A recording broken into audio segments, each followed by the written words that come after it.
हाँ भी दोस्तों, स्वागत है आपका अभिनव कैरियर एकेडमी पर। तो आज का अपना टॉपिक रहने वाला है ध्वनि।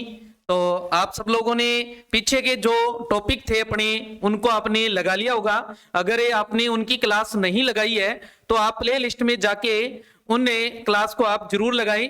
और साथ ही ये काम करें, आप इस क्लास को अपने दोस्तों तक के जरूर शेयर करें ताकि वो भी अपनी इस क्लास का हिस्सा बन सके। और क्लास को लाइक जरूर किया करें। आपके देखो, आपके लिए इतना मटेरियल तैयार करके आपके सामने पेश कर रहे हैं, मैं आपके लिए इतनी मेहनत कर रहा हूं, तो आपका भी एक फर्ज बनता है कि आप इस क्लास को ज्यादा से ज्यादा शेयर करें और इस चैनल को मजबूत करें ताकि आपके लिए अच्छे अच्छे कंटेंट जो है वो तैयार कर सकें हम। और साथ ही आपका दूसरा काम बनता है क्लास को लाइक करना। ठीक है, आप अगर लाइक करोगे और इसमें जो भी कमी आपको नजर आती है वो कमी आप अगर हमें बताओगे तो उन कमियों को हम दूर करके आपके लिए नया अच्छा कंटेंट जो है वो आपके लिए लेके आएंगे। तो चलते हैं आज के टॉपिक पर। आज का टॉपिक जो है फिजिक्स का ही टॉपिक है आज भी, और आज का टॉपिक रहने वाला है ध्वनि। अपना क्या रहने वाला है? ध्वनि रहने वाला है। तो ध्वनि को अपने जीरो लेवल से शुरू करते हुए ध्वनि के ऊपर विस्तार से चर्चा करेंगे। साथ है इसका जो जीरो लेवल है ध्वनि का, सर जीरो लेवल क्या होता है? अब कई मेरे जैसे होते हैं बीच में, वो कहते हैं ध्वनि का जीरो लेवल क्या होता है? तो ध्वनि का जीरो लेवल होता है कि इसकी तरंग से शुरुआत करेंगे अपने। किससे शुरुआत करेंगे? तरंग से। तरंग से शुरुआत करते हुए अपने अंत तक पहुंचेंगे। इसमें जो भी ध्वनि से जुड़े हुए हैं उन सब के बारे में अपने विस्तार से चर्चा करेंगे। तो चलते हैं सबसे पहले तरंग पर। अपने किस पर चलते हैं? तरंग पर। तरंग जो होती है ये एक प्रकार का ऊर्जा संचरण की विधि है। तरंग जो होती है वो क्या है? ऊर्जा संचरण की एक विधि है।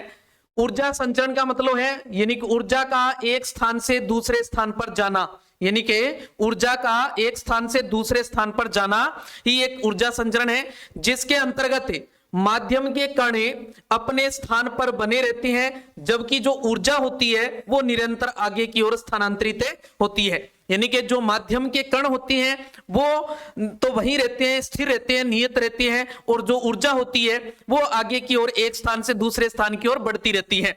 वास्तव में तरंग किसी माध्यम में अग्रेषित होती हुई एक सतत विक्षोभ श्रृंखला होती है। क्या होती है? कि सतत विक्षोभ श्रृंखला होती है जो कि माध्यम के कणों की सरल आवर्त गति के कारण संचरित होती है।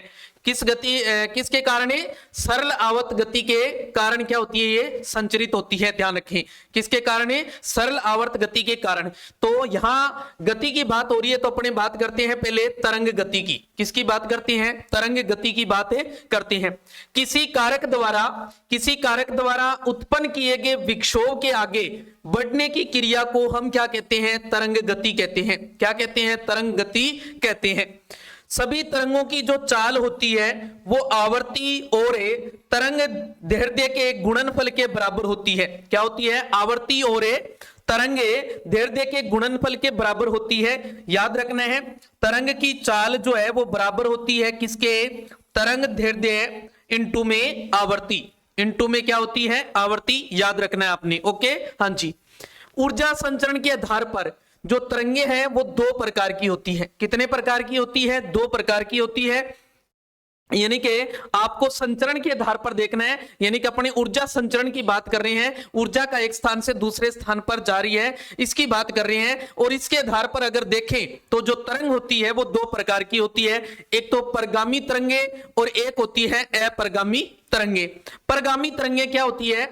वे तरंगे जिनके द्वारा एक स्थान से दूसरे स्थान तक ऊर्जा का संचरण होता है परगामी तरंगे कहलाती है। जैसे ध्वनि तरंग है, प्रकाश तरंग है इत्यादि। ये सारी की सारी कौन सी है? परगामी तरंगे हैं। अपरगामी तरंगे वे तरंगे जिनके द्वारा ऊर्जा स्थानांतरित नहीं होती है। ऊर्जा स्थानांतरित नहीं होती है, वो कौन सी होती है? अपरगामी तरंगे कहलाती है। जैसे सितार के तारों में उत्पन्न तरंग जो है, अब इसमें ऊर्जा का संचरण नहीं होता है। ऊर्जा का संचरण नहीं होता है। ओके, हाँ जी। तरंगों को अपने देखो एक चार्ट के माध्यम से समझते हैं। तरंगों को मुख्य रूप से दो रूप में पढ़ते हैं अपने, एक यांत्रिक तरंगे और एक विद्युत चुंबकीय तरंगे। कौन सी? विद्युत चुंबकीय तरंगे। जो यांत्रिक तरंगे हैं उनको अपने दो रूप में पढ़ते हैं, एक तो अनुप्रस्थ तरंगे और एक अनुदैर्ध्य तरंगे, एक अनुदैर्ध्य तरंगे। और जो विद्युत चुंबकीय तरंगे हैं वो बहुत सारी होती है, जैसे ध्वनि तरंगे होगी, गामा तरंगे हैं, एक्स किरणें हैं, परावैंगनी है, दृश्य प्रकाश है, अवरक्त है, सूक्ष्म है, रेडियो है इत्यादि। ये बहुत सारी जो है होती है विद्युत चुंबकीय तरंगे। तो याद रखना है सीधा सा भी, यांत्रिक में सिर्फ दो ही आती है, एक तो अनुप्रस्थ है और एक है अनुदैर्ध्य जो है ये अनुप्रस्थ है। बाकी सभी की सभी विद्युत चुंबकीय तरंगों के रूप में गिनेंगे, अपने ध्यान रखना है। तो अपने इनके बारे में विस्तार से एक एक करके चर्चा करते हैं। सबसे पहले यांत्रिक, उसके बाद विद्युत चुंबकीय के बारे में बातें करेंगे। तो सबसे पहले यांत्रिक तरंग की बात करते हैं। देखो किसकी? यांत्रिक तरंगे जो है उनके बारे में बातें करते हैं। ऐसी तरंगे जिन्हें एक स्थान से दूसरे स्थान की ओर संचरण करने के लिए माध्यम की आवश्यकता होती है। क्या होती है? माध्यम की आवश्यकता होती है। वो कौन सी है? यांत्रिक तरंगे। कौन सी है? यांत्रिक तरंगे हैं। या इन्हें प्रत्यास्थ तरंग भी कहते हैं, ध्यान रखना। कौन सी? प्रत्यास्थ तरंग भी कहते हैं। यानी कि इनको संचरित करने के लिए या एक स्थान से दूसरे स्थान तक जाने के लिए इनको माध्यम की आवश्यकता होती है। जो किसी पदार्थिक माध्यम जैसे ठोस है, द्रव है या गैस है, यानी कि पदार्थिक माध्यम हो सकता है जैसे ठोस माध्यम है या द्रवित माध्यम है या फिर गैसीय माध्यम में हो सकता है। जैसे इनमें बात करें, ध्वनि तरंगे हैं, जल तरंगे हैं, क्षण में तरंगे हैं इत्यादि। ये सारी की सारी कौन सी है? यांत्रिक तरंगे होती है। कौन सी होती है? यांत्रिक तरंगे होती है। कौन सी तरंगे होती है? यांत्रिक तरंगे होती है। हाँ जी।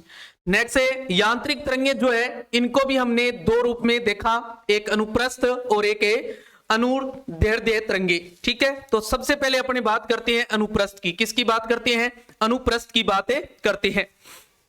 जब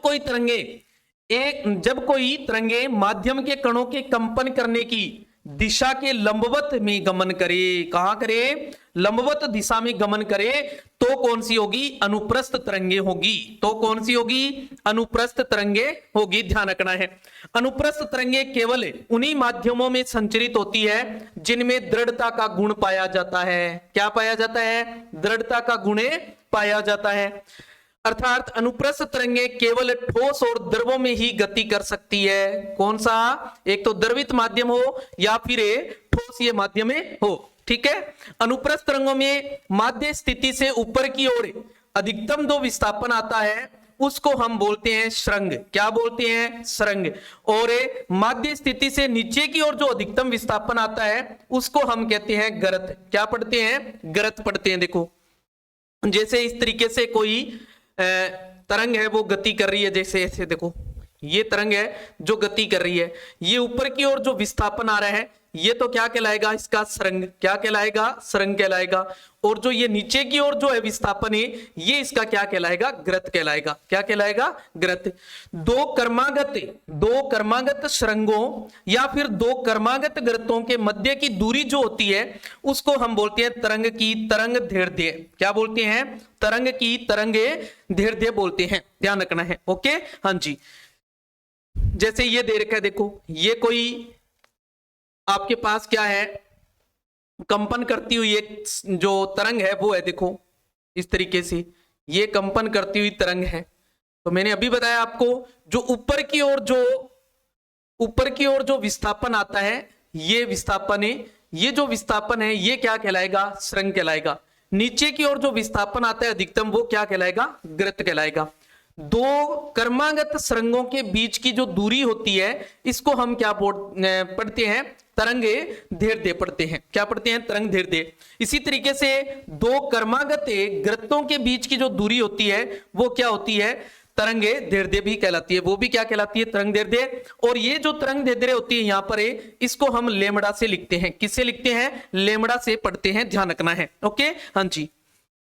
जैसे एग्जाम्पल की अगर बात करें तो तनी हुई डोरी में उत्पन्न तरंगे हैं, जल में उत्पन्न तरंगे हैं, ये सारी कौन सी है? अनुप्रस्थ तरंग के उदाहरण हो गए। जैसे ये देखो एक तनी हुई डोरी के अंदर जो तरंग होती है उसका चित्र जो है वो यहां बनाया मैंने। ये देखो इस तरीके से इसमें क्या होती है, एक गति होती है, ध्यान दें। तो ये देखो ऊपर की ओर जा रहा है, इसमें गर्त बन गया, ये नीचे ऊपर की ओर सुरंग बन गया और नीचे गर्त, ये फिर सुरंग है, ये फिर गर्त है, फिर सुरंग, फिर गर्त। इस प्रकार की जो गति होती है वो अनुप्रस्थ तरंग होती है। ओके, हाँ जी, ध्यान देना है। अनुप्रस्थ कंपनों के प्रायोगिक मापन अध्ययन हेतु काम में लिए जाने वाले उपकरण का नाम पूछ लिया जाता है एग्जाम में। तो उपकरण का नाम क्या है? सोनोमीटर। क्या नाम होता है? सोनोमीटर। ये आप इन नोट यहाँ मोस्ट लगा लो, क्या होता है? सोनोमीटर। ये एग्जाम में पूछा जाता है, ध्यान रखना है। दूसरी थी अपनी अनुदैर्ध्य तरंगे। अनुदैर्ध्य तरंगे कौन सी है? जब कोई तरंग माध्यम के कणों के कंपन करने की दिशा में गमन करे, वो तो लंबवत दिशा में है, और ये उसी दिशा में अगर कंपन करे तो कौन सी हो जाएगी? अनुदैर्ध्य। तो ऐसी तरंगे अनुदैर्ध्य तरंगे हैं। अनुदैर्ध्य तरंगे सभी माध्यमों में, चाहे वो ठोस है, चाहे वो द्रव है, चाहे वो गैस है, सभी माध्यमों के में क्या करती है? ये गति कर सकती है। अनुप्रस्थ तो केवल ठोस और द्रव में करती है, और इसका माध्यम है, चाहे वो ठोस माध्यम है, चाहे वो द्रवित माध्यम है, चाहे वो गैसीय माध्यम है, सभी माध्यमों के अंदर क्या कर सकती है? गति कर सकती है।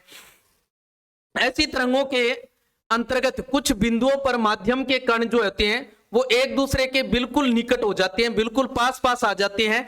इन बिंदुओं का जो क्षेत्र बनेगा उस क्षेत्र को हम कहेंगे संपीड़न। क्या कहेंगे? संपीड़न कहेंगे। जैसे ये देखो, इसमें कण पास पास आगे देखो, ये जो कण पास पास है तो ये क्षेत्र क्या कहलाएगा? संपीड़न कहलाएगा। क्या कहलाएगा? संपीड़न कहलाएगा, ध्यान रखना है।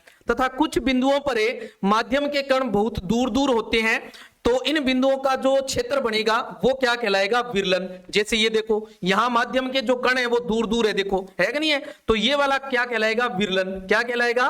विरलन क्षेत्र कहलाएगा, ध्यान रखना है। क्या कहलाएगा? विरलन क्षेत्र। संपीड़न पर माध्यम का घनत्व और दाब सर्वाधिक होता है, ध्यान रखना है। संपीड़न पर जो घनत्व और दाब होता है वो अधिकतम होता है, और विरलन पर घनत्व और जो दाब होता है वो बिल्कुल न्यूनतम होता है, इस बात को ध्यान रखना है। जबकि विरलन पर माध्यम का घनत्व और दाब न्यूनतम होता है, ध्यान रखना है। यहां देखें दो विरलन, जैसे ये मान लो ये क्षेत्र है कि विरलन क्षेत्र है, ये कौन सा हो गया? विरलन क्षेत्र। इसका प्रारंभिक बिंदु और दूसरा देखो यहां ऐसे होगा जिस तरीके से अभी हमने देखा अनुप्रस्थ तरंग के अंदर वैसे इसमें होता है। अनुप्रस्थ में सरंग, फिर गरत, फिर सरंग, फिर गरत, ऐसे बना। इसमें भी ऐसे एक विरलन, फिर संपीड़न, फिर विरलन, फिर संपीड़न, इस तरीके से क्षेत्र बनता है। तो जो दो विरलन क्षेत्र होंगे इनके मध्य जो दूरी होगी वो तरंगे दैर्ध्य होगी। इसी तरीके से दो संपीड़नों के मध्य की जो दूरी होगी वो भी क्या कहलाएगी? तरंगे दैर्ध्य कहलाएगी। तरंग दैर्ध्य मैंने अभी आपको बताया एक प्रकार की दूरी है, ये एक प्रकार की क्या होती है? दूरी होती है। एक प्रकार की क्या होती है? दूरी होती है, जिसे लेमड़ा से लिखते हैं अपने। किससे पढ़ते हैं? लेमड़ा से पढ़ते हैं, ध्यान रखना है। ओके, हाँ जी। जैसे ध्वनि तरंग की बात करें, भूकंपीय तरंगे हैं और क्षण में उत्पन्न तरंगे हैं, ये सारे के सारे कौन से हैं? अनुदैर्ध्य तरंगे हैं। ध्रुवण, ध्रुवण क्या होता है? ध्रुवण एक ऐसी घटना है जो अनुप्रस्थ और अनुदैर्ध्य दोनों में अंतर बताए अपने को भी, ये अनुप्रस्थ है या अनुदैर्ध्य है, इन दोनों में अंतर करने के लिए जो अंतर करने का घटना है उस घटना को हम क्या कहते हैं? ध्रुवण कहते हैं। ध्यान दें, क्यों? क्योंकि ध्रुवण जो होता है वो केवल अनुप्रस्थ तरंगों में ही घटित होता है। कौन सी तरंगों में? अनुप्रस्थ तरंगों में ही घटित होता है, अनुदैर्ध्य तरंगों में घटित नहीं होता है। तो अपने पहचान कर लेते हैं, जहां ध्रुवण की घटना घटित हो रही है तो वो कौन सी तरंगे होगी? अनुप्रस्थ तरंगे होगी। और जिनमें ध्रुवण की घटना जो है वो घटित नहीं होती है तो वो कौन सी हो जाएगी? अनुदैर्ध्य तरंगे हो जाएगी। ओके, हाँ जी। अब बात करते हैं अपने ध्वनि तरंग की। तरंग की बात की हमने, तो तरंग कौन सी थी? उसके बाद अपने पहुंच गए ध्वनि तरंग पर, क्योंकि ध्वनि टॉपिक चल रहा है, अपने ध्वनि तरंग पर आना था। तो अपने थोड़ी सी एक टेक्निकल इश्यू आ गया, अपने बात कर रहे थे ध्वनि तरंग के बारे में, तो चलते हैं आगे अपने ध्वनि तरंग पर। ध्वनि तरंगे बात करनी है अपने। ध्वनि तरंग की बात है, अपने टॉपिक जो है अपना क्या है आज का? ध्वनि है। और अपने शुरुआत की तरंग से इसमें यहाँ ध्वनि तक आने के लिए, ध्वनि तरंग पढ़ने के लिए जो पीछे की बात है वो अपने को पता होनी चाहिए, इसलिए हमने उनको देखा। ध्वनि ऊर्जा का एक रूप है जो हमारे कानों में श्रवण का संवेदन उत्पन्न करती है। वस्तुओं में कंपन के कारण ध्वनि उत्पन्न होती है। ये तरंगे अनुदैर्ध्य तरंगे होती है और इन तरंगों की जो आवृत्ति होती है वो 20 हर्ट्ज से 20,000 हर्ट्ज के मध्य होती है। ये बात याद रखनी है आपने। यानी कि जो ध्वनि तरंगे होती है उनकी परास अगर पूछ ले आपसे, क्या पूछ ले, परास पूछ ले, तो कितनी होती है, 20 हर्ट्ज से 20,000 हर्ट्ज होती है, 20,000 हर्ट्ज होती है। ये ध्यान रखना है। ये परास एग्जाम में पूछी जाती है, एग्जाम के अकॉर्डिंग ये मोस्ट है, आपने इसको ध्यान रखना है। ओके, हाँ जी। नेक्स्ट देखो, नेक्स्ट आ जाता है आवर्ती। इसकी बात करते हैं आवर्ती की। एक सेकंड में किए गए कंपनों की संख्या को हम क्या कहते हैं, आवर्ती। एक सेकंड में जितने कंपन होंगे उन कंपनों की संख्या को हम क्या कहेंगे, आवर्ती कहेंगे। आवर्ती का मात्रक जो होता है वो कंपन प्रति सेकंड होता है या फिर हर्ट्ज होता है। क्या होता है, हर्ट्ज होता है, ध्यान रखना है, इसको सही लिख लो, हर्ट्ज, हर्ट्ज होता है।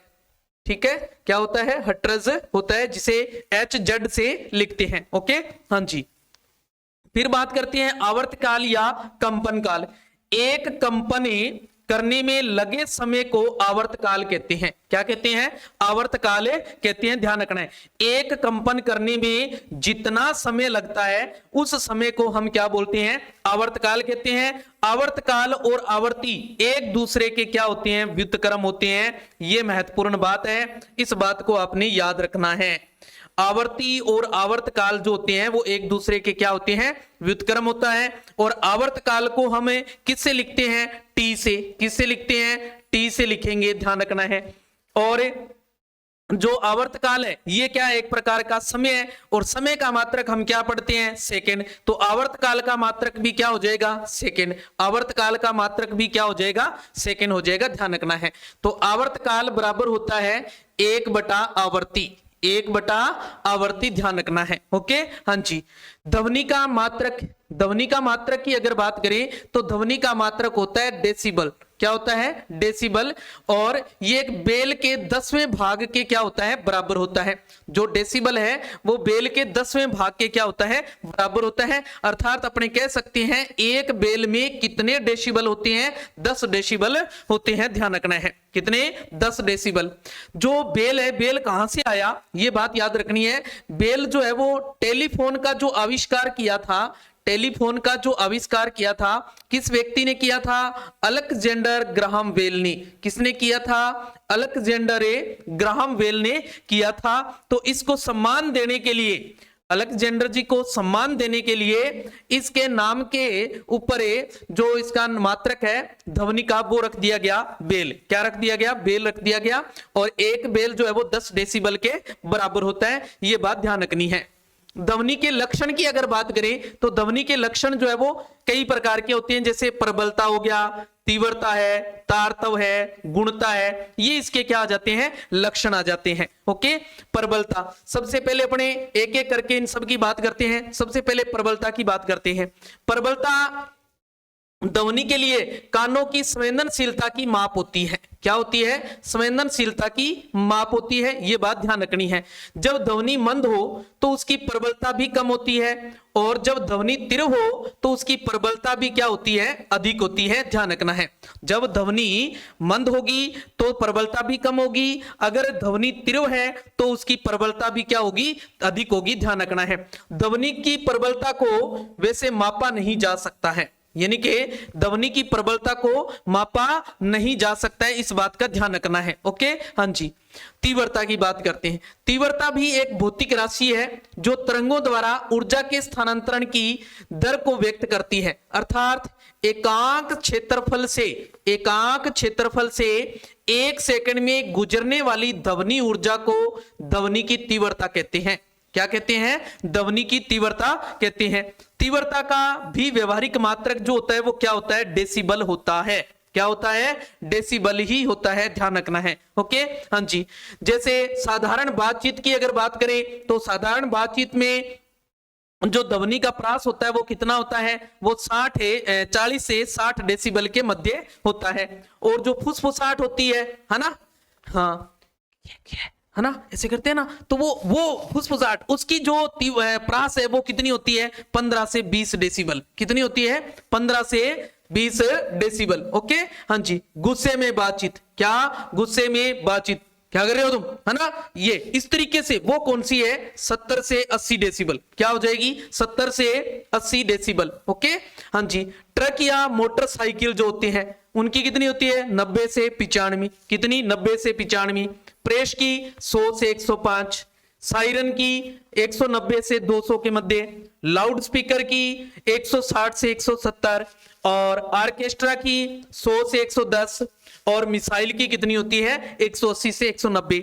ये जो टेबल है ये टेबल एग्जाम के अकॉर्डिंग मोस्ट है। आपको एग्जाम में यहां से क्वेश्चन देखने को मिलने वाला है, तो ये आपने अच्छे से तैयार कर लेनी है। यानी कि कितनी जो प्रास होती है तीव्रता होती है वो ध्यान रखनी है। ओके हाँ जी। नेक्स्ट देखो, ध्वनि के जो प्रतिदृश्य होते हैं उनकी भी प्रास पूछ ली जाती है कई बार। जैसे शांतिपूर्ण क्षेत्र जो होता है उनकी दिन में तो होती है 50 डेसिबल और रात्रि में कितनी होगी 40 डेसिबल।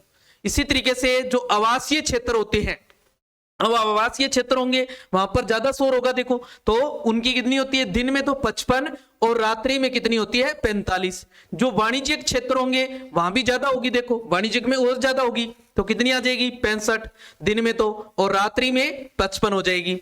औद्योगिक क्षेत्र जो होते हैं उनकी और ज्यादा होगी देखो, तो दिन में 75 हो जाएगी और रात्रि में 70 हो जाएगी। ध्यान रखना है, ये भी एग्जाम में पूछ लिया जाता है, तो ये भी एग्जाम के अकॉर्डिंग महत्वपूर्ण है टेबल है, अपने अच्छे से तैयार करनी है। ओके हाँ जी। फिर बात करते हैं 3 नंबर अपने तारतव की। किसकी बात करते हैं तारतव की। तारतव ध्वनि का वह गुण है जिसके कारण ध्वनि जो है वो बारीक या फिर मोटी सुनाई पड़ती है अपने को। बारीक या मोटी, बारीक मतलब तीखी, तीखी जिसको बोलते हैं ना, वो तो तीख को बोला गया, वो तो भारी बोला गया है ना, तो वो तीखापन और भारीपन जो आता है वो गुण क्या है तारतव है। वो गुण ही क्या होता है तारतव होता है। ओके, तारतव ध्वनि की आवृत्ति पर निर्भर करता है। किस पर निर्भर करता है आवर्ती पर। किस पर है आवर्ती पर निर्भर करता है। ध्वनि की आवृत्ति जितनी अधिक होगी उसका तारतव उतना ही ऊंचा होगा, उसका तारतव उतना ही ऊंचा होगा। इसलिए ये ध्वनि क्या सुनाई पड़ती है बारीक। अगर तारतव ऊंचा है तो वो ध्वनि को कैसी सुनाई देगी अपने को तीखी सुनाई देगी। ठीक है, इसके विपरीत अगर निम्न आवृत्ति की ध्वनि है तो उसका तारतव क्या होता है कम होता है, यानी नीचा होता है। तारतव कम है तो वो ध्वनि कैसी सुनाई देगी अपने को मोटी सुनाई देती है। जैसे अपने बात करें अगर मच्छर की जो भिनभिनाहट है इसका तारतव ऊंचा है, तारतव ऊंचा है तो वो ध्वनि कैसी सुनाई पड़ेगी अपने को बारीक। और जो शेर होता है इसकी जो धाड़ होती है इसका तारतव क्या होता है, इसका तारतव नीचा है तो ये मोटी सुनाई पड़ती है अपने को। तारतव को भी मापा नहीं जा सकता है परंतु इसको अनुभव किया जा सकता है, इस बात को ध्यान रखना है, अनुभव किया जा सकता है। गुणता की बात करें, तीसरा चौथा गुण है अपना गुणता। गुणता भी ध्वनि तरंगों का वह लक्षण है जिससे अलग अलग वाद्य यंत्रों के स्वरों को पहचान सकते हैं, ध्यान रखना है, पहचान सकते हैं। ध्वनि की गुणता, ध्वनि की जो गुणता है वो सनादी स्वरों की संख्या और क्रम तथा आपेक्षिक तीव्रता पर निर्भर करती है। ये क्वेश्चन है, ये महत्वपूर्ण बात है, क्वेश्चन एग्जाम में पूछ लिया जाएगा आपसे। क्या क्वेश्चन पूछा जाएगा, ध्वनि की जो गुणता है वो किस किस पर निर्भर करती है। तो किस पर निर्भर करती है, सनादी स्वरों की संख्या, क्रम और आपेक्षिक तीव्रता पर निर्भर करती है। ओके हाँ जी। फिर आ जाता है विभिन्न माध्यमों में ध्वनि की चाल। अलग अलग माध्यमों में ध्वनि की चाल भी क्या होती है अलग अलग होती है। सबसे जो अधिक चाल होती है वो किसमें होती है ठोस में। किसमें, ठोस जो माध्यम होगा उसमें ध्वनि की चाल क्या होगी सबसे ज्यादा होगी। और उसके बाद नंबर आता है द्रव का और सबसे कम नंबर आता है गैस का। सबसे कम किसमें होती है गैस में होती है, ध्यान रखना है। ओके, ठोस में सबसे ज्यादा, फिर द्रव में, फिर गैस में, और निर्वात में बिल्कुल जीरो होती है। निर्वात में क्या होती है शून्य। निर्वात में क्या होती है ध्वनि की चाल शून्य होती है, ध्यान रखना है। निर्वात में ध्वनि की चाल क्या होती है शून्य होती है।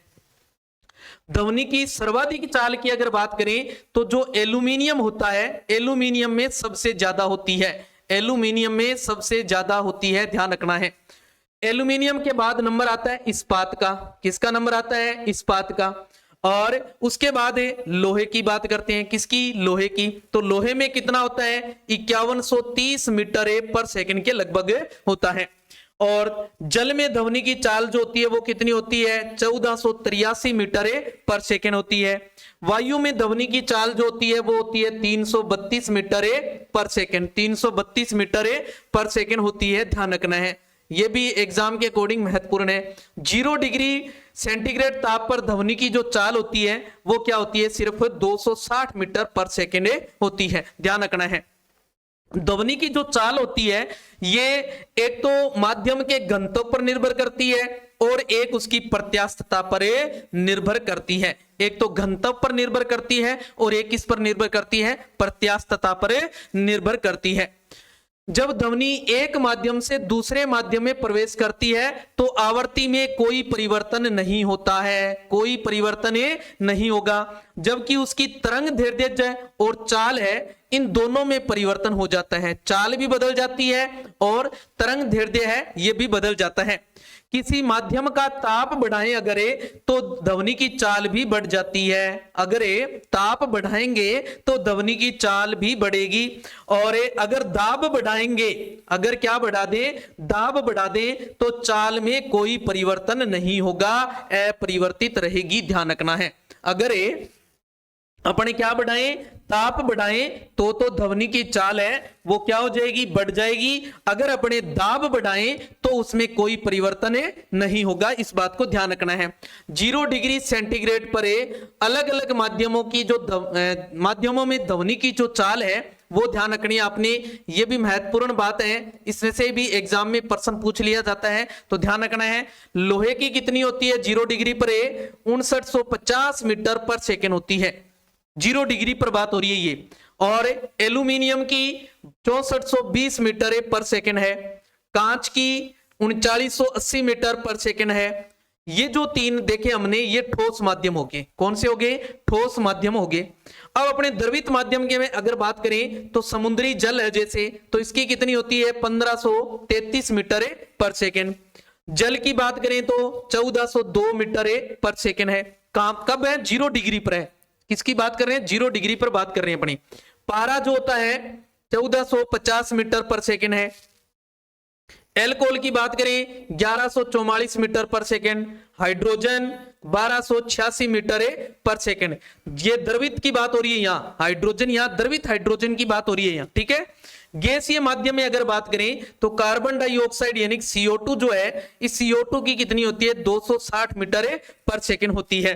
और जो शुष्क वायु होती है उसकी कितनी होती है? 346 मीटर पर सेकंड होती है। 0 डिग्री टेम्परेचर पर जो अलग अलग माध्यमों की अलग अलग चाल है उनको बताया गया है। तो आपने एग्जाम में यहां से सीधा पैट क्वेश्चन आता है, तो आपने ध्यान रखना है इस चीज को। और एग्जाम में आपको यहां से प्रश्न जो है वो मिलने वाला है, और एग्जाम में गलत मत करके आना, यहां से प्रश्न पक्का मिलने वाला है आपको। ओके, हाँ जी। नेक्स्ट देखें, फिर है अलग अलग ताप पर ध्वनि का जो चाल है वो देखो अलग अलग ताप पर। जैसे वायु है 0 डिग्री पर 333.3 मीटर पर सेकंड होती है। भाप की 100 डिग्री पर कितनी होती है? 405। हाइड्रोजन की 0 डिग्री पर 1286। जल की 15 डिग्री पर 1402। तांबे की 20 डिग्री पर 4700। लोहे की 20 डिग्री पर 5000। ग्रेनाइट की 20 डिग्री पर 6000। रबड़ की 0 डिग्री पर 54 मीटर पर सेकंड होती है। तो ये भी महत्वपूर्ण है एग्जाम के अकॉर्डिंग, तो आपने इनको भी तैयार करके जाना है। ओके, हाँ जी। अब बात करते हैं हमने, देखो ध्वनि तरंग की बात की हमने, और ध्वनि तरंग के बाद जो हमें ध्वनि सुनाई पड़ती है वो कहां से सुनते हैं? अपने ध्वनि कानों से। अब अपन कानों को भी पता होना चाहिए, यानी कान के बारे में भी थोड़ा बहुत अपने को पता होना चाहिए। तो कान के बारे में चर्चा करने वाले हैं। तो आजो मानव कर्ण की बात करते हैं।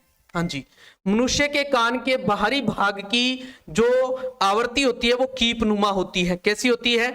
आवृत्ति नहीं, आकृति लिख दो यहाँ। क्या लिखो? आकृति। आकृति जो होती है वो कैसी होती है? कीपनुमा, कीपनुमा होती है। देखो जिसे पिन्ना कहते हैं। क्या कहते हैं? पिन्ना। ये मोस्ट है एग्जाम में पूछा जाता है। जो मानव कर्ण है, मानव कर्ण का जो बाहरी परत है, बाहरी परत को किस नाम से जाना जाता है? तो पिन्ना नाम से जाना जाता है। ठीक है, जब ध्वनि पिन्ना में प्रवेश करती है तो यह एक नलिका से गुजरती है, आगे एक नलिका आ जाती है, उस नलिका से गुजरती है, जिसे बोल देते हैं श्रवण गुहिका। क्या बोल देते हैं? श्रवण गुहिका कह देते हैं। ओके, हाँ जी। कर्ण पटल को सामान्यतः सामान्य भाषा में हम बोलते हैं कान का पर्दा, है ना, कानगो पर्दो। तो कान गो पर्दो है, उससे किसको बोलते हैं? कर्ण पटल को बोलते हैं। किसको बोलते हैं? कर्ण पटल को ध्यान रखना है। ओके, हाँ जी। जैसे ये मानव कर्ण की जो आंतरिक संरचना है, उसकी जो आंतरिक संरचना को मैंने यहां दिखाया है। देखो, मानव कर्ण की आंतरिक संरचना जो होती है, ठीक है, तो अलग अलग जो चीज है, ये देखो, ये जो बाहरी आवरण है, ये वाला, ये देखिए, ये बाहरी आवरण जो है ना, ये जो बाहरी आवरण है, इसकी बात हो रही है। तो इस बाहरी आवरण को अपने क्या नाम दिया था? देखो, जो बाहरी आवरण है इसको हम पिन्ना कहते हैं। क्या कहते हैं? पिन्ना कहते हैं। ठीक है, और ये जो अंदर देखो एक नलिका है कि नहीं है? ये जो नलिका है, इस नलिका को अपने अभी नाम दिया श्रवण गुहिका कहते हैं। इसको क्या कहते हैं? श्रवण गुहिका कहते हैं। और ये यहाँ पर्दा लगा होता है। देखो, ये क्या लगा हुआ है? यहाँ पर्दा लगा हुआ है। ठीक है, ये है वो कान का पर्दा। ये क्या है? कान का पर्दा है, जिसे कर्ण पटल के नाम से जानते हैं। ठीक है, इसके अंदर जो यहाँ एक ये देखो छोटी जो हड्डी होती है, वो हड्डी है, ये देखो, ये कौन सी हड्डी है? वो स्टेपिस। कौन सी? स्टेपिस।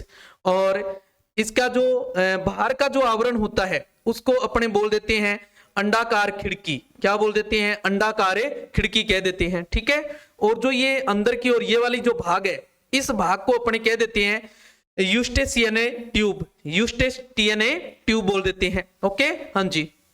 और जो देखो अंदर की ओर, ये देखो राउंड के रूप में से है कि नहीं है, इसको बोल देते हैं गोलाकार खिड़की। क्या बोल देते हैं? गोलाकार खिड़की। और इस गोलाकार खिड़की का जो बीच में जो स्पेस है, इस स्पेस को बोल देते हैं कोक्लीय। क्या बोल देते हैं? कोक्लीय। ठीक है, हाँ जी।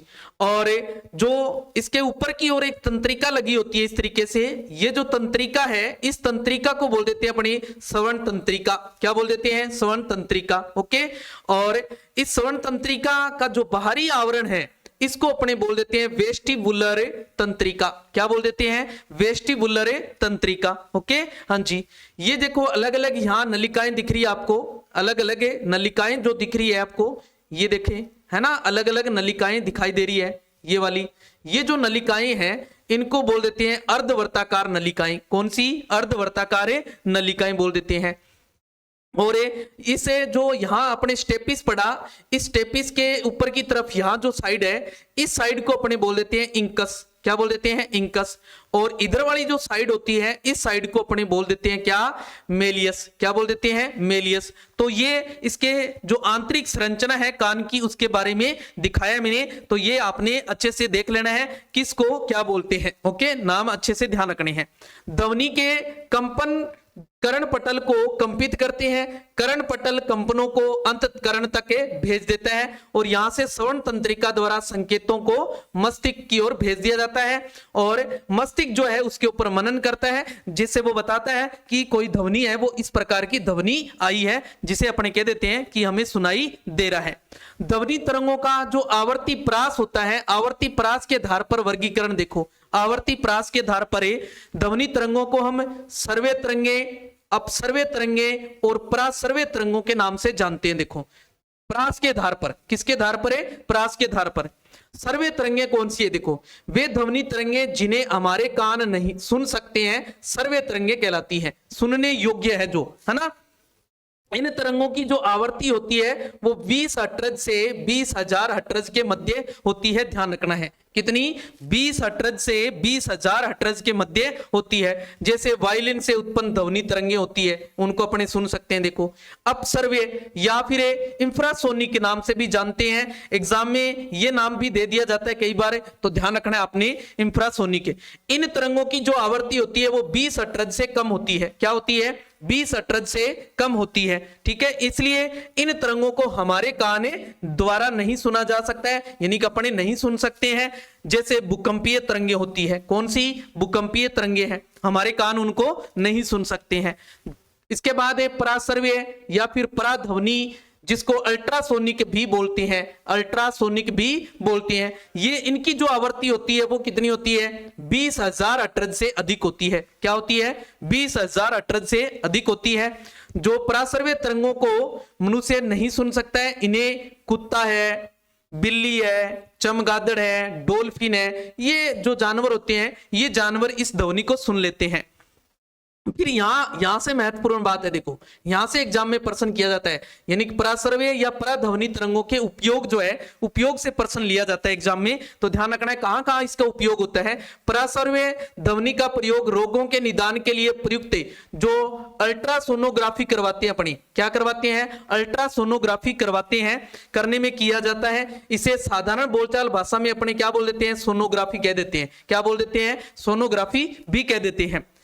दूसरा पराश्रव्य ध्वनि का जो उपयोग है वो सोनार नामक यंत्र है। जो सोनार नामक एक यंत्र होता है, जो समुद्र के अंदर जो गहराई होती है, उस गहराई को नापने या फिर पनडुब्बियों की जो चाल होती है या उसकी स्थिति होती है, उनको नापने का काम जो है या उनको ज्ञात करने का काम जो है वो किससे किया जाता है? सोनार युक्ति द्वारा किया जाता है। और सोनार युक्ति जो है वो किस पर काम करती है? पराश्रव्य ध्वनि तरंगों का संचरण करती है और उनके द्वारा हम उनका पनडुब्बियों की स्थिति है, चाहे उनकी चाल है या फिर समुद्र की जो गहराई है, उनको अपने उनका पता जो है वो लगाया जा सकता है। तीसरा आ जाता है वायुयान फिर या फिर मशीनी पुर्जों की जो सफाई वगैरह होती है, वो भी पराश्रव्य ध्वनि तरंगों के द्वारा की जाती है। कारखानों में लगी जो चिमनियों के अंदर का जो कालिक है, वो कालिक हटाने में भी किसका उपयोग किया जाता है? पराश्रव्य तरंगों का उपयोग किया जाता है। खाद्य पदार्थों में जो जीवाणु होते हैं, उनको मारने का काम भी पराश्रव्य तरंगों द्वारा किया जाता है। संकेत भेजने और समुद्र आदि की गहराई पता करने में भी उपयोग होती है। ओके, हाँ जी। तो इसमें एक सोनार बात आई, तो सोनार युक्ति की बात कर लेते हैं। बड़े सोनार जो है वो क्या है? सोनार एक ऐसी युक्ति है जिसे समुद्र की डूबी हुई, समुद्र में डूबी हुई वस्तुओं का पता लगाया जाता है, साथ ही उसकी गहराई जो है वो गहराई पता लगाई जाती है। इसमें भी पराश्रव्य तरंगों का उपयोग होता है। सोनार का प्रयोग मत्स्य समूह जो होते हैं की भी गहराई का पता लगाने में किया जाता है। ओके, हाँ जी। प्रतिध्वनि क्या होती है? देखो प्रतिध्वनि, जिसको इक्को कह देते हैं, अपने क्या बोल देते हैं? इक्को, है ना।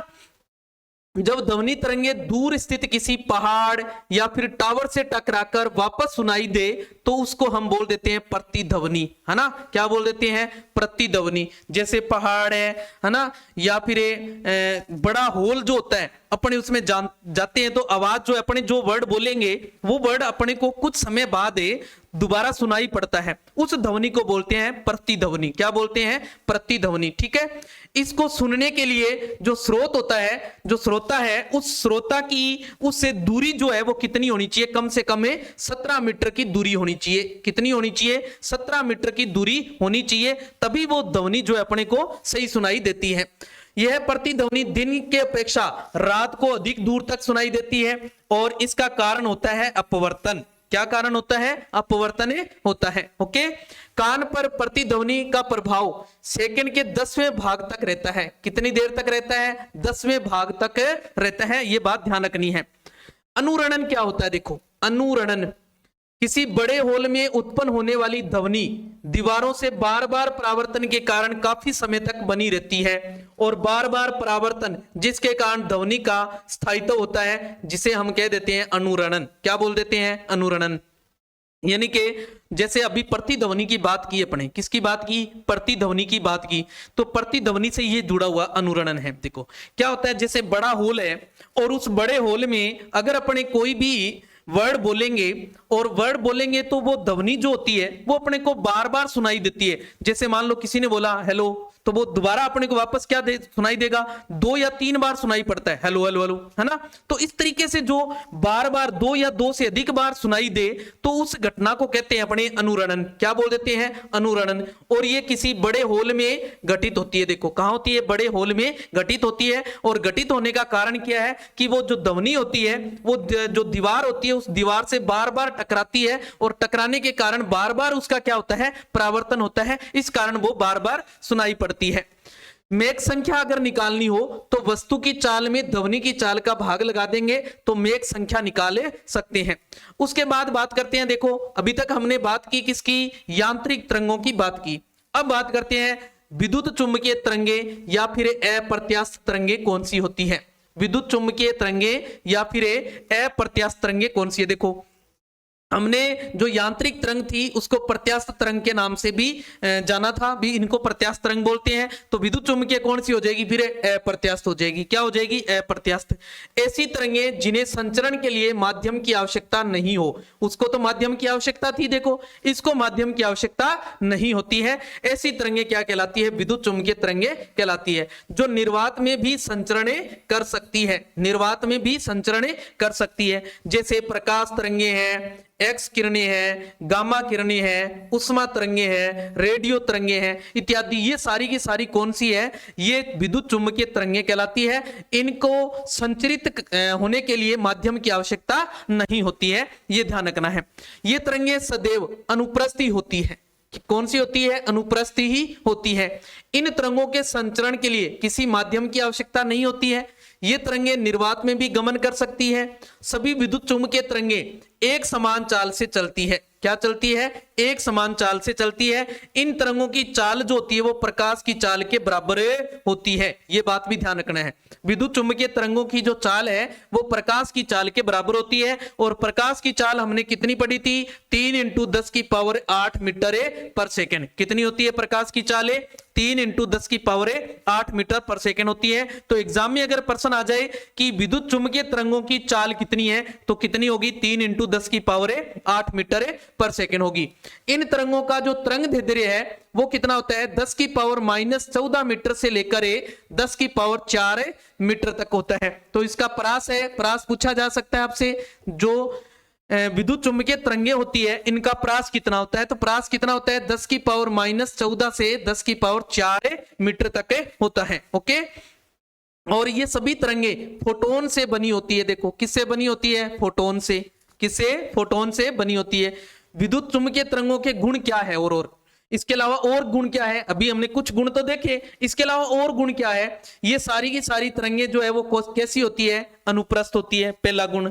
दूसरा, इन तरंगों का सिद्धांत जो है वो मैक्सवेल ने प्रतिपादित किया था। इन तरंगों का जो सिद्धांत है वो किसने दिया था, मैक्सवेल ने दिया था, ध्यान रखना है। तीसरा, इन तरंगों, ये जो तरंगे हैं ये फोटोन से निर्मित होती है, अर्थात ये कैसी होती है, उदासीन होती है। कैसी होती है, उदासीन होती है, ध्यान रखना है, कैसी होती है, उदासीन। ये तरंगे निर्वात में भी गमन कर सकती है। इनके संचरण के लिए किसी माध्यम की आवश्यकता नहीं होती है। ये इसके मुख्य गुण है, देखो आसानी से याद रख सकते हैं अपनी। अब अपने इसमें देखो अलग अलग किरणों की बात आई जो हमने देखी, तो उन किरणों की बात कर लेते हैं। सबसे पहले बात करते हैं गामा किरणों की। किसकी बात करते हैं, गामा किरणों की बातें कर लेते हैं।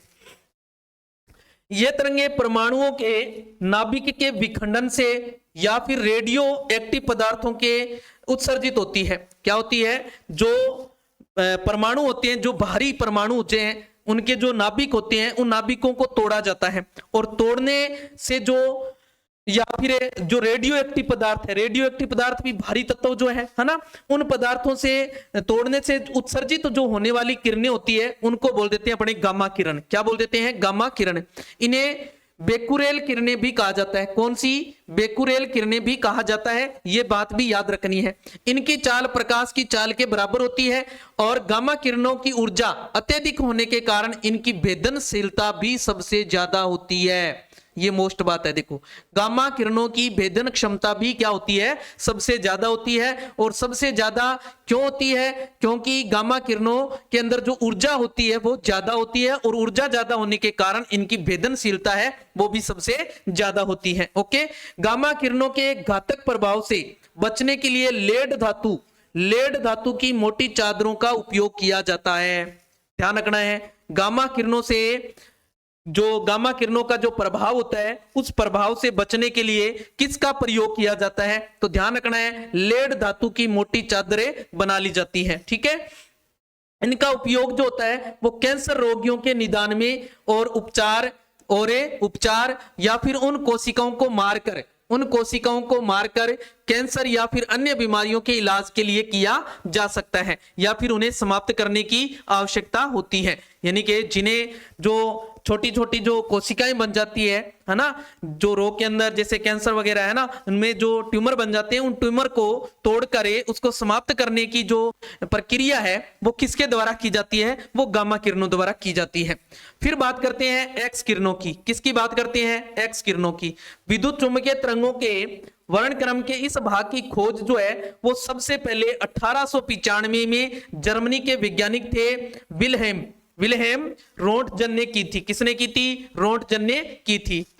ने कैथोड किरणों के अध्ययन वो काम क्या कर रहे थे? वो काम कर रहे थे कैथोड किरणों का अध्ययन कर रहे थे। उस टाइम क्या कर रहे थे? कैथोड किरणों का अध्ययन कर रहे थे।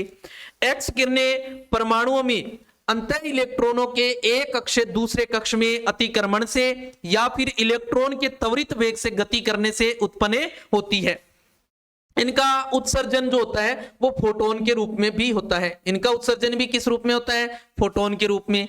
एक्स किरणों की सहायता से जो क्रिस्टल होते हैं उनकी संरचना है या फिर धातुओं के अंदर किसी प्रकार का कोई दोष है या फिर हड्डियों की जो संरचना है आदि का पता लगाया जा सकता है। ठीक है। एक्स किरणों का उपयोग रोग निदान में या फिर उनका निरीक्षण करने के लिए काफी उपयोगी है ये भी, है ना। यानी कि एक्सरे वगैरह करवाते हैं अपने।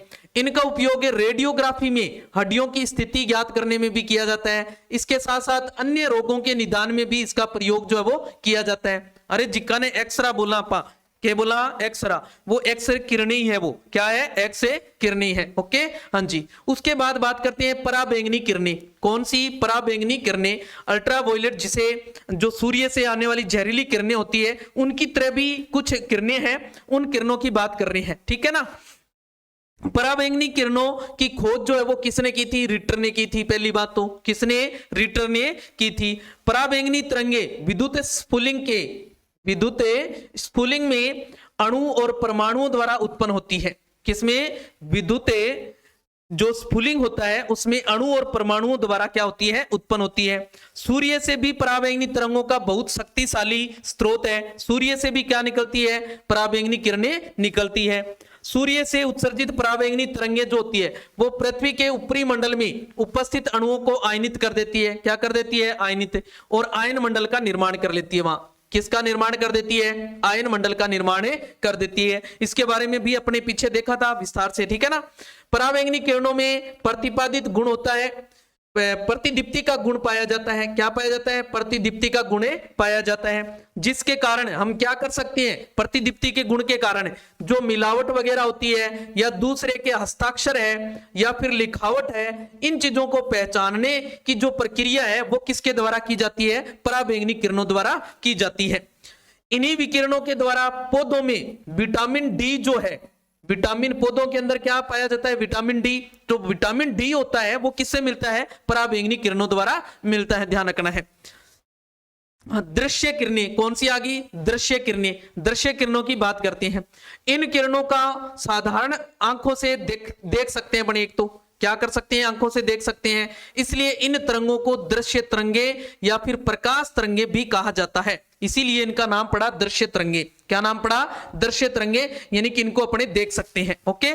प्रकाश का वर्ण उसकी तरंगे दे पर निर्भर करता है। अपने अच्छे से देखा था पीछे, देखो पीछे वाले टॉपिक में जिसने ये प्रकाश वाली क्लास अगर नहीं लगा रखी है तो वो विद्यार्थी प्रकाश वाली क्लास लगाएं। उसके बारे में इसके बारे में पूरा विस्तार से वहां बता रखा है एक एक चीज के बारे में। ठीक है। तो लाल प्रकाश की जो तरंग दैर्ध्य है वो सबसे अधिक होती है और बैंगनी रंग की जो प्रकाश से बैंगनी रंग का जो प्रकाश होता है उसकी जो तरंग दैर्ध्य है वो सबसे कम होती है। ये ध्यान रखना है। दृश्य विकिरणों में परावर्तन है, अपवर्तन है आदि गुण पाए जाते हैं। परावर्तन अपवर्तन का गुण भी पाया जाता है। फिर आ जाती है अवरक्त किरणें। कौन सी? अवरक्त किरणें। इसकी खोज किसने की थी?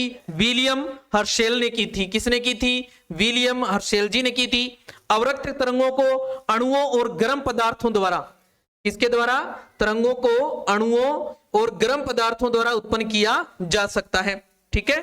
अवरक्त तरंगे कोहरे या फिर धुएं की गहन तहों तक जो होती है, यानी अपने जो कोहरा वगैरह, जो धुआं वगैरह होता है या जो कोहरा होता है, उसके अंदर आगे की चीज नहीं देख पाते हैं, तो उनको भेदने की क्षमता जो होती है वो अवरक्त तरंगों में पाई जाती है। ध्यान रखना, तो इनको तहों तक भेद कर पार कर सकती है। इसीलिए इन तरंगों का उपयोग रात्रि में सामरिक महत्व की जो फोटोग्राफी की जाती है, क्या की जाती है, जो बड़ी महत्वपूर्ण फोटोग्राफी होती है सामरिक दृष्टि से, उन फोटोग्राफी के अंदर जो किरणें प्रयोग में लाते हैं वो कौन सी किरणें होती हैं, अवरक्त किरणें होती है। अवरक्त किरणें जो है वो चिकित्सा थेरेपी में भी उपयोगी है। देखो चिकित्सा थेरेपी में भी क्या है, ये महत्वपूर्ण है। ये किरणें रोग निदान के लिए भी महत्वपूर्ण है, रोग निदान के लिए भी महत्वपूर्ण है, ध्यान रखना है। ओके, हाँ जी। नेक्स्ट है सूक्ष्म तरंगे। कौन सी आ गई अपने पास, सूक्ष्म तरंगे। सूक्ष्म तरंगों की जो खोज है वो विलियम हार्वे ने की थी। किसने की थी, विलियम हार्वे ने की थी। और इनको खतरनाक तरंगे भी कहा जाता है। कौन सी, खतरनाक तरंगे भी कहा जाता है, ध्यान रखना। क्या कहा जाता है, खतरनाक तरंगे। इनका उत्पादन इलेक्ट्रॉनिक उपकरण जैसे मैग्नेट्रॉन है, बिलस्ट्रोन है, ट्रेवलिंग वेव ट्यूब है आदि द्वारा प्राप्त किया जाता है। इन तरंगों का जो राडार उपग्रह संचार व्यवस्था है उसके अंदर इसका उपयोग जो है वो किया जाता है। इन तरंगों द्वारा परमाणुवीय और आणविक संरचना का जो विश्लेषण है वो भी इनके द्वारा किया जाता है, जो इनके द्वारा ही किया जाता है। उसके बाद बात करते हैं रेडियो तरंगे। किसकी बात करते हैं, रेडियो तरंगे। रेडियो तरंगों की जो खोज है वो किसने की थी, मार्कोनी ने। किसने की थी, मार्कोनी जी ने की थी। और ये सर्वाधिक तरंग दैर्ध्य वाली तरंगे होती है, ये बात भी महत्वपूर्ण है। ये जो तरंगे होती है ये सर्वाधिक तरंग दैर्ध्य वाली तरंगे होती है, ध्यान रखना है। सर्वाधिक तरंग दैर्ध्य वाली तरंगे होती है। रेडियो तरंगे पृथ्वी पर बहुत अधिक दूरी तक संचरित कर सकती है, इसलिए इन तरंगों का उपयोग टेलीविजन या फिर रेडियो द्वारा संदेश प्रसारण करने के लिए जो काम में लेते हैं वो कौन सी है, रेडियो तरंगे है। कौन सी है, रेडियो तरंगे है। उसके बाद बात करते हैं रडार। यहाँ आया तो रडार के बारे में देख लेते हैं। देखो रडार का आविष्कार जो है वो किसने किया था, टेलर ने, और उसका साथी था लियो यंग। कौन था, लियो यंग था, इसने किया था। और कब किया था, 1982 में। कब किया था, 1922 में, सॉरी 1922 में क्या किया था, इसका जो है आविष्कार किया था। रडार क्या होता है, एक इस प्रकार का यंत्र है जिसकी सहायता से रेडियो तरंगों का उपयोग करके अंतरिक्ष में या फिर दूर की वस्तुओं की स्थिति है, दिशा है या दूरी ज्ञात करने के लिए काम में लाया जाता है। उस उपकरण को क्या कहा जाता है, रडार। ठीक है, कोहरा, धुंध, वर्षा, हिमपात, धुआं, अंधेरा, इनमें से कोई भी इसमें बाधक नहीं होता है। इन सबको भेद कर ये जा सकता है। इनको सबको भेद कर इनके से जो निकलने वाली तरंगे होती है वो इनको भेद सकती है। भेदने की क्षमता जो है इनमें पाई जाती है। रडार की जो कार्य प्रणाली होती है वो किस सिद्धांत पर काम करती है, प्रतिध्वनि सिद्धांत पर काम करती है, ध्यान रखना है। किस सिद्धांत पर काम करती है, प्रतिध्वनि सिद्धांत के ऊपर काम करती है। इसके अलावा और भी जो विद्युत चुंबकीय तरंगे हैं जो नहीं है, विद्युत चुंबकीय तरंगे नहीं है, लेकिन तरंगे तो है, लेकिन वो विद्युत चुंबकीय तरंगे नहीं है और न ही उनको अपने यांत्रिक तरंगों के अंदर गिन सकते हैं। तो ऐसी कौन सी है, जैसे कैथोड किरणें हैं, अल्फा किरणें हैं, बीटा किरणें हैं, ध्वनि तरंगे हैं। ये क्या है, विद्युत चुंबकीय तरंगे नहीं है। ओके, परासरवे तरंगे हैं, केनाल किरणें हैं, ये इसके अंतर्गत आ जाते हैं। अब देखो ध्वनि बात कर रहे हैं तो ध्वनि प्रदूषण की भी बात करनी चाहिए, अपने को करनी चाहिए कि नहीं करनी चाहिए। भी ध्वनि पढ़ रहे हैं तो ध्वनि से जो प्रदूषण होता है उस प्रदूषण की भी बात कर लेनी चाहिए, है ना। हाँ, तो ये ध्वनियां जो कानों को अप्रिय लगती है, यानी कि वे ध्वनियां जो कानों को क्या लगती है, अप्रिय लगती है, जिन्हें अपने शोर कहते हैं। देखो है ना, स्कूली लाइफ में अपने बहुत ज्यादा शोर किया है ना, तो वो वही है, वो उसी तो अपने ध्वनि प्रदूषण कहते हैं। जैसे यातायात साधनों से उत्पन्न ध्वनि होगी, अत्यंत प्रबल ध्वनि युक्त संगीत हो गए, निर्माण स्थल से आने वाली ध्वनि है, ये सारे के सारे किसके अंतर्गत आ जाते हैं, शोर के अंतर्गत आ जाते हैं। ठीक है, ध्वनि की जो तीव्रता है वो 50 डेसिबल तक के होने तक हमें ध्वनि सामान्य क्या होती है, ध्वनि सामान्य होती है और कर्णप्रिय होती है। क्या होती है, कर्णप्रिय होती है। 50 से 80 डेसिबल के जो मध्य ध्वनि होती है उसको हमें सहन कर सकते हैं। देखो कितनी सहन कर सकते हैं। ओके, हाँ जी। 80 डेसिबल से ऊपर की ध्वनि को असहनीय माना गया है, चाहे वह सुर में संगीत ही क्यों ना हो, यानी कि अच्छे संगीत ही क्यों ना हो, यानी कि फिर भी वो क्या है, अपने को अच्छे नहीं लगते हैं, यानी कि उसको भी शोर के अंतर्गत गिनेंगे। ध्वनि प्रदूषण निरंतर होने वाले तीव्र शोर, जैसे मोटर गाड़ियों की आवाज होगी, रेल इंजन की आवाज होगी, कारखानों की आवाज है, लाउड स्पीकर की ध्वनि है, इन सब से क्या होता है, ध्वनि प्रदूषण होता है। शोर प्रदूषण से उत्पन्न जो समस्याएं हैं वो कौन कौन सी है, जैसे चिड़चिड़ापन है, क्या आ जाता है, चिड़चिड़ापन आ जाता है, अनिद्रा है, उच्च रक्तचाप है, सुनने की क्षमता है वो अस्थायी हो जाती है या फिर स्थायी रूप से कम हो जाती है, कभी कभी तो बहरापन भी आ जाता है, क्या आ जाता है, बहरापन। ये सारे के सारे जो देखे हमने समस्याएं, ये समस्याएं किसके कारण आती है, ध्वनि प्रदूषण के कारण उत्पन्न होती है। तो इस ध्वनि प्रदूषण को किस तरीके से सीमित रखा जा सकता है, क्या उपाय हैं इनके, तो उन उपायों की बात करते हैं। देखो, तीव्र ध्वनि उत्पन्न करने वाले वाहनों या फिर उपकरणों में शोर कम करने वाले उपकरण हैं वो अपने यूज करें, जैसे साइलेंसर हो गया, क्या हो गया, साइलेंसर है, इनका उपयोग कर सकते हैं। शोर उत्पन्न करने वाले क्रियाकलाप जो है, कोई भी कार्य है, चाहे वो क्रियाकलाप मतलब कोई भी कार्य है जिनसे शोर उत्पन्न हो रहा है, जैसे आवासीय क्षेत्रों से दूर स्थापित किए जाने चाहिए, है ना। टेलीविजन है और लाउड स्पीकर की जो ध्वनि है उसको कम रखना चाहिए, क्या रखना चाहिए, कम रखना चाहिए। सड़कों के किनारे या फिर भवनों के आसपास वृक्ष लगाने चाहिए, क्या लगाने चाहिए, वृक्ष, ताकि उनसे क्या हो जाएगा, जो वृक्ष होंगे वो क्या करेंगे, ध्वनि का अवशोषण कर लेंगे, क्या कर लेंगे, अवशोषण कर लेंगे, है ना।